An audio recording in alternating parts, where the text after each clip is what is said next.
Panas makin panas. Skandal rompakan Tun Coklat yang terus dibongkarkan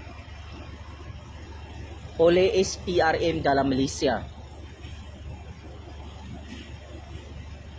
Kedudukan Tun Coklat bersama anak-anaknya dan isterinya sememangnya dalam keadaan nyawa-nyawa ikan seperti telur di hujung tanduk yang bakal meringkuk dalam penjara dan jatuh muflis sekelip mata.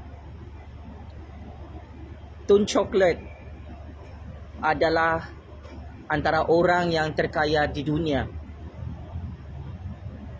Hasil kerja-kerja liciknya merompak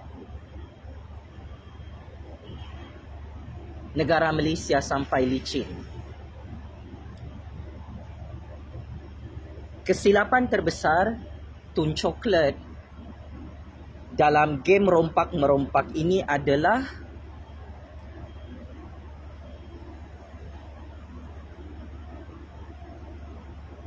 dia gagal menggulingkan Kerajaan Anwar, Kerajaan Agung pasca PRK Parlimen Kemaman di Terengganu.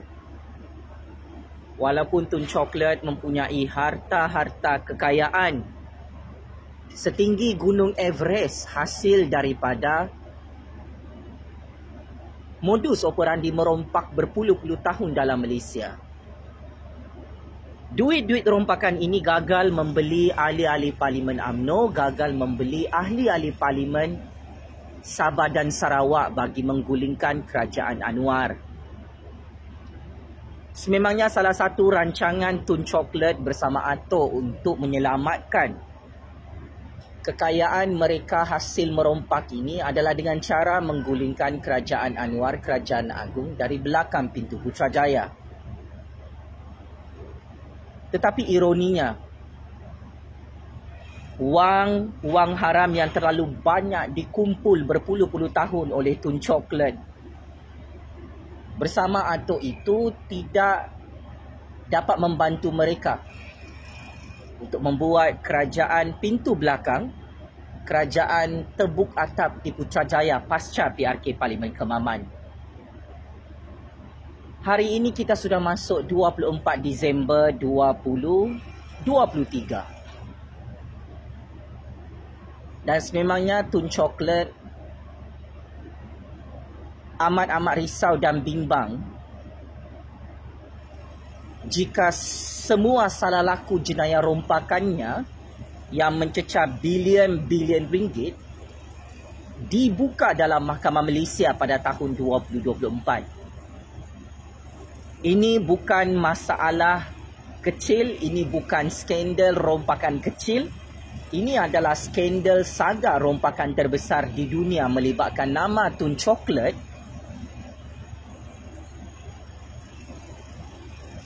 yang akan menyebabkan beliau dan keluarganya mati sia-sia dalam penjara Kajang Penjara Sungai Buloh tahun hadapan. Tun Coklat gagal membeli yang di-Pertuan Agong dan Raja-Raja Melayu untuk menggulingkan Kerajaan Anwar sekalipun beliau antara manusia yang terkaya di dunia. Tun Coklat gagal untuk membeli ahli-ahli parlimen di dalam kerajaan bagi menghuru-harakan politik dan kerajaan di Putrajaya. Maka dengan itu, ketakutan terbesar Tun Coklat dan mimpi ngeri yang menyebabkan Tun Coklat tak dapat tidur malam adalah harta-hartanya akan dirampas di seluruh dunia untuk menjadi hak milik kekal 33 juta rakyat. Kerana kedupangan dan kebodohan Tun Coklat ini adalah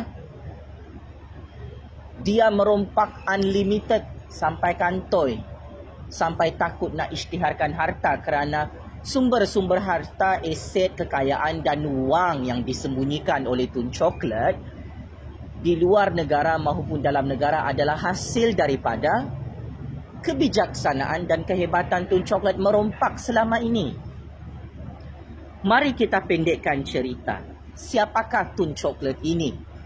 Sehingga namanya viral dan terus viral menjadi perbahasan awam. Sehingga penyokong-penyokong Tun Coklat sangat terkejut. Tun Coklat yang paling kebal ini sudah tidak kebal dalam Malaysia.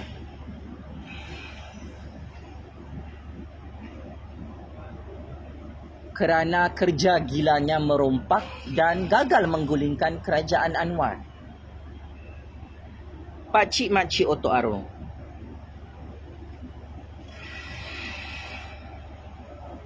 Seluruh dunia kenal Tun Coklat. Pencatur-pencatur kuasa seluruh dunia sangat kenal siapa Tun Coklat.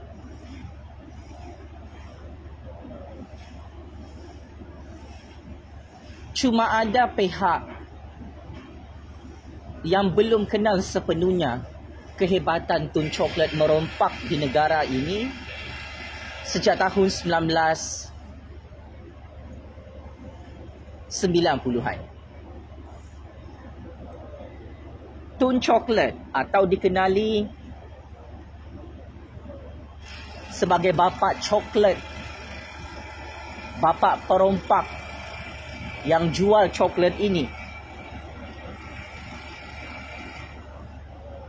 merupakan anak kelahiran Derga Al-Ustaz Kedah Darul Aman.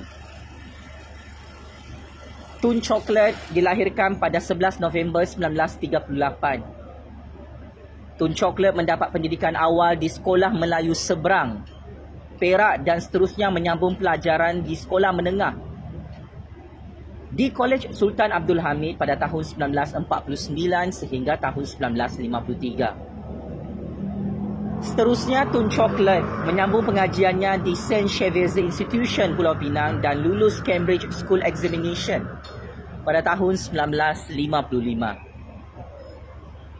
Kerjaya Tun Coklat bermula sebagai guru sandaran di Kolej Sultan Abdul Hamid sehingga tahun 1957. Pada tahun 1959, Tun Coklat lulus dalam peperiksaan peguam dalam jurusan undang-undang di Lincoln's Inn, London, hanya dalam masa 18 bulan sahaja. Tun Coklat meneruskan pengajian ke peringkat ijazah di University Berkeley, California pada tahun 1977 sehingga 1979 di dalam bidang perancangan bandar dengan berbekalkan kelulusan yang ada. Tun Coklat pernah menjawat jawatan magistrate di Johor dan timbalan pendakwa raya di Perak. Pada tahun 1966, Tun Coklat membuka firma guamannya bersama Allen and Gledhill. Beberapa tahun kemudian, Tun Coklat, Gamani & Co ditubuhkan iaitu firma guamannya sendiri. Penglibatan Tun Coklat dalam industri perbankan bermula di Malaysia iaitu sekitar awal tahun 1980-an. Pada tahun 1982, Tun Coklat menguasai Malaysia French Bank yang dibeli daripada kerajaan Perancis. Tun Coklat juga merupakan pengerusi Parembah Berhad, unit Perbadanan Pembangunan Banadar antara tahun 1979 dan tahun 1984. Tun Coklat dilantik sebagai Menteri Keuangan pada 14 Julai 1984 setelah Tun M menawarkan jawatan itu kepadanya dan bermulalah era kegemilangan Tun Coklat sebagai pengurus dan pentadbir wang negara yang sangat-sangat hebat. Dengan jawatan itu, Tun Coklat sudah berjinak-jinak untuk membuka jalan macam mana nak merompak rakyat Malaysia dan negara ini. Bermula tahun 1984. Setelah 6 tahun memegang jawatan Menteri Keuangan dan merasakan ekonomi Malaysia benar-benar teguh dan mantap, Tun Coklat meletakkan jawatan sebagai Menteri Keuangan pada 15 Mac 1991. Tetapi rehat beliau tidak lama. Tun Coklat dilantik semula sebagai Menteri Keuangan pertama selepas Tun M memecat Datuk Seri Anwar Ibrahim sebagai Menteri Keuangan dalam kabinetnya. Tun Coklat mempelopori pemaju hartanah Bukit Maluri dan Tanah Maluri. Tun Coklat juga memiliki jumlah saham yang besar dalam United Malayan Banking Corporation dan Malaysian French Bank. Tun Coklat, kekayaannya yang sangat-sangat banyak ini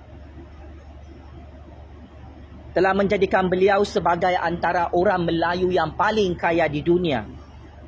Hasil daripada kejayaannya merompak duit negara dan duit rakyat.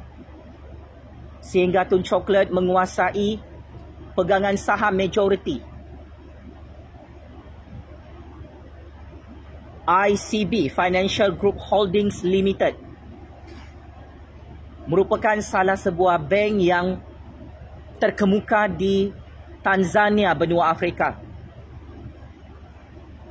Bank ICB ini mempunyai 59 cawangan di Indonesia, 23 cawangan di Afrika dan 9 buah cawangan bank di Eropah Timur milik Tun Coklat ini. Persoalannya, yang menyebabkan Tun Coklat wanted sebagai penjenayah dalam SPRM, dari mana duit Tun Coklat dapat untuk membeli saham-saham bank terkemuka di Tanzania yang mempunyai beratus-ratus cawangan di seluruh dunia, dalam keadaan, yalah, Tun Coklat ni bukan keturunan orang kaya pun. Orang miskin juga, macam pakcik-makcik Otok Arung dulu-dulu. Tapi yalah, dekat dunia ni, kalau nak jadi kaya raya dengan sangat cepat, contohilah Tun Coklat, dia sangat licik, sangat hebat merompak. Sewaktu beliau menjadi Menteri Keuangan kesayangan Tun M di Kuala Lumpur dan Putrajaya. Betul kan Tun Coklat? Bank ICIB kini memiliki dan menguruskan bank komersial di 12 buah negara termasuk Asia, Afrika dan Eropah Timur. Tun Coklat kini memiliki 151 juta unit saham dalam Bank ICB yang beroperasi sejak tahun 1994 dan disenaraikan di pasaran pelaburan alternatif AIM Bursa Saham London yang kini mempunyai 130 buah cawangan bank di seluruh dunia. Bank Tun Coklat ini menerima anugerah bank terbaik 2006 daripada The Banker di London pada tahun 2006. Wow. Inilah kehebatan Tun Coklat. Diiktiraf sebagai perompak paling berjaya sehingga dia berjaya simpan duit-duit rompakan itu dalam bank sendiri. Lihat, inilah orang Melayu yang paling meletup, paling popular, paling kaya di dunia. Dicemburui kekayaannya sebab terlampau licik, terlampau pandai merompak dalam Malaysia. Betul kan Tun M, Tun Coklat? Siapa nak jadi kaya raya? Pergilah belajar dengan Tun Coklat macam mana dia boleh merompak duit rakyat Malaysia, duit negara, sampai negara kita mundur, semakin mundur. Rakyat orang Melayu miskin semakin miskin. Tetapi orang Melayu paling kaya Tun Coklat bersama keluarganya. Loyalis dan kroni Tun M ini sangat kaya raya, memiliki beratus-ratus cawangan bank di Afrika, di Asia, di benua Eropah. Bukan kaleng-kaleng, bukan calang-calang punya orang Tun Coklat ini. Oleh hal demikian, semua bank ini didakwa ditubuhkan dan dibeli oleh Tun Coklat menggunakan duit rakyat Malaysia dan duit negara yang dirompak berpuluh-puluh tahun lalu. Ia bukan duit tabung datuk nenek moyang atau mak bapak Tun Coklat ya, pakcik-makcik Otok Arung. Sebab itu sekarang nama Tun Coklat sangat-sangat hot menjadi perbualan di seluruh dunia. Kerana maklumat-maklumat sulit sudah bocor, semua bank-bank milik Tun Coklat ini bakal dirampas oleh Kerajaan Malaysia di era pemerintahan PMX Datuk Seri Anwar Ibrahim. hasil siasatan dan perisikan maklumat. Bank Tun Coklat di negara Tanzania, benua Afrika, paling awal ditubuhkan adalah hasil daripada kerja keras Tun Coklat merompak Malaysia. Kini PMX mahu menuntut semula duit rakyat yang disimpan secara haram, secara senyap-senyap di bank UCB di negara Tanzania, Afrika itu, termasuk duit-duit haram yang disimpan di beratus-ratus cawangan bank UCB milik Tun Coklat di benua Eropah, di benua Asia. Lihat, anda bayangkan betapa sangat kayanya Tun Coklat ini, hasil daripada kebijakannya merompak duit negara kita. Sepatutnya negara kita sudah mencapai wawasan 2020, iaitu status negara maju. Tetapi kenapa Tun M gagal bersama Tun Coklat untuk memajukan negara kita? Adalah kerana Tun Coklat dan Atok memang bergotong royong merompak negara Malaysia untuk memperkayakan diri mereka sahaja. Bukan untuk memperkayakan rakyat, bukan untuk memajukan negara. Maka akhirnya hancur dan kantoi kerja-kerja Tun Coklat yang bergotong royong dengan Atok merompak Malaysia sampai berjaya memiliki dan membeli bank-bank di seluruh dunia. Kalau rakyat tanya di mana duit negara kita disimpan, untuk makluman anda, duit-duit rakyat, duit-duit anda pakcik makcik Otok Arung, duit negara Malaysia ini semuanya disapu sampai licin oleh Tun Coklat, oleh Atok dalam bank UCB di benua Afrika, di benua Eropah, di benua Asia, seluruh dunia. Maka akhirnya Tun Coklat dah tak boleh lari daripada skandal rompakan ini. Skandal ini mengalahkan skandal rompakan 1MDB ya, pakcik makcik Otok Arung.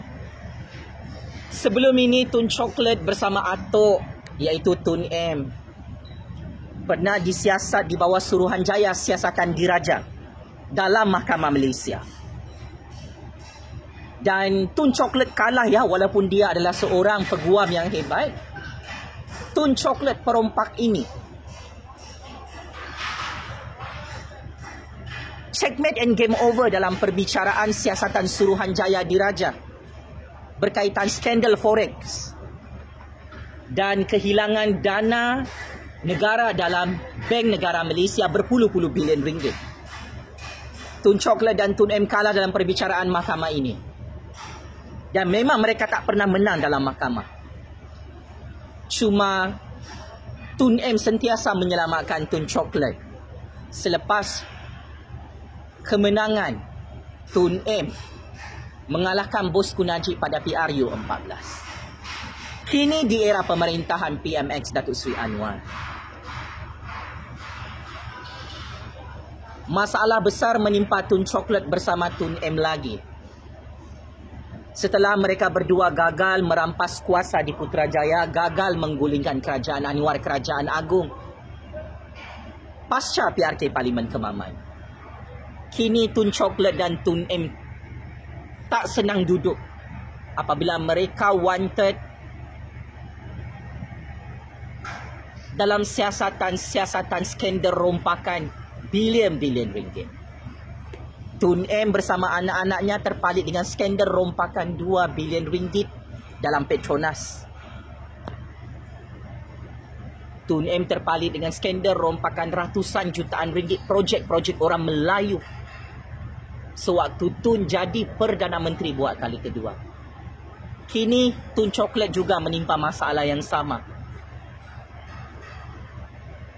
Ia bukan sahaja tentang menara pencakar langit ke-6 tertinggi dalam Malaysia yang dirampas dan disita oleh SPRM, oleh Kerajaan Anwar, oleh Kerajaan Agung. Tetapi ia juga ada data aset-aset keuangan haram dan bank-bank haram yang ditubuhkan oleh Tun Coklat, iaitu Bank UCB di Afrika, di Eropah, di Asia, yang akan dirampas semula oleh kerajaan Anwar kerana semuanya adalah hasil duit rompakan yang dicuri oleh Tun Coklat daripada rakyat Malaysia selama ini. Maka tidak hairanlah Tun Coklat tidak berani mengisytiharkan harta, dan beliau menyembunyikan harta ini di seluruh dunia tanpa pengetahuan rakyat. Tun Coklat takut mengisytiharkan semua harta-harta bank dia ini, termasuk bangunan dan wang-wang haram yang dia sembunyikan, kerana sememangnya itu adalah duit anda, pakcik makcik Otok Arung, bukan duit warisan keluarga Tun Coklat.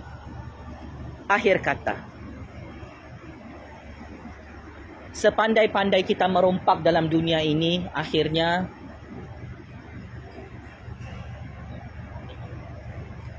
Tun Coklat memancung dan memenggal kepala sendiri di akhir kehidupannya. Saya cukup kesian dengan Tun Coklat bersama Tun M. Mereka ini adalah memang perompak yang paling hebat dalam dunia. Mereka ingat, mereka tidak akan dihukum. Mereka merasakan mereka kebal mengalahkan Fir'aun yang sudah hancur oleh Allah dalam sejarah Mesir di zaman Nabi Musa alaihi salam, sehingga Fir'aun dihumban dengan sangat hina ke dalam neraka Jahannam Allah. Fir'aun yang hebat itu pun hancur di dunia ini. Apatah lagi Tun Coklat dan Tun M ini, yang belum lagi berjaya menandingi kekayaan Fir'aun beratus-ratus tahun dahulu. Ketahuilah, Tun Coklat dan Tun M ini sudah hilang kekebalan undang-undang. Sebab itu, buat kali pertama, harta-harta milik Tun Coklat ini dirampas oleh kerajaan Malaysia. Perdana Menteri sebelum ini tidak ada yang rampas, ya. Daripada zaman Tun M, zaman Pak La, zaman Bosku, zaman Muhyiddin, zaman Mak Lambung, tidak ada yang berani merampas harta haram milik Tun Coklat dan keluarganya ini dalam Malaysia maupun di luar negara. Tetapi hebatnya PMX Datuk Seri Anwar Ibrahim tak takut mati, tak takut diugut untuk digulingkan. Dia terus rampas harta-harta haram milik Tun Coklat di dalam Malaysia dan luar negara sekelip mata. Maka akhirnya Tun Coklat masuk perangkap sendiri kerana terlampau gila merompak bersama Tun M. Mereka dah tak jumpa jalan keluar macam mana nak tutup kes rompakan ini, kerana Datuk Seri Anwar Ibrahim sangat sukar untuk digulingkan dari belakang pintu Putrajaya, dari belakang pintu istana.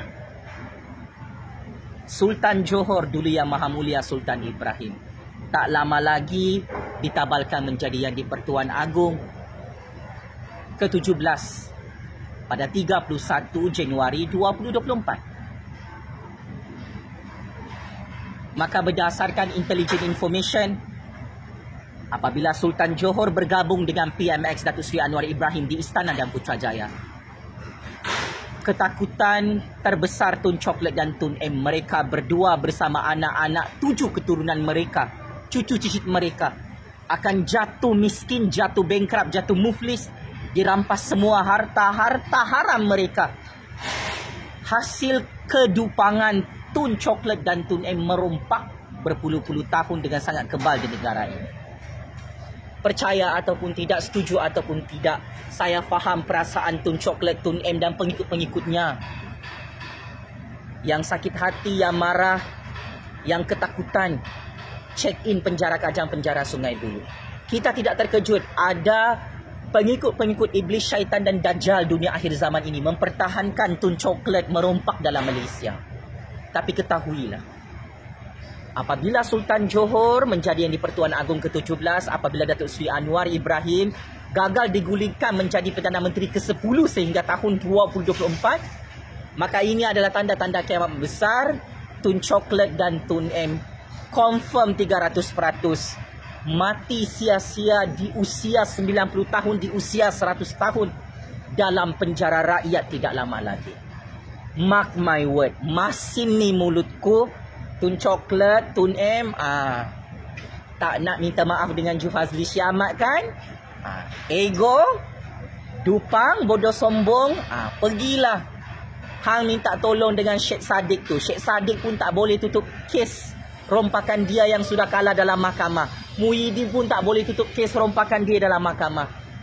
Esok lusa Tun Coklat, Tun M, Muhyiddin, Syed Saddiq beramai-ramai mati sia-sia dalam penjara Kajang, penjara Sungai Buloh. Berjumpa dengan bosku dalam penjara Kajang. Allahu Akbar, Allahu Akbar, Allahu Akbar. Checkmate and game over 100 kali.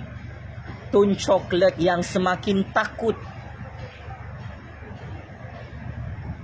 disumbat dalam penjara Kajang, penjara Sungai Buloh bersama Tun M, bersama Muhyiddin, bersama Syed Saddiq untuk menemani bosku dalam penjara Kajang tahun 2024. Allahu Akbar, Allahu Akbar, Allahu Akbar.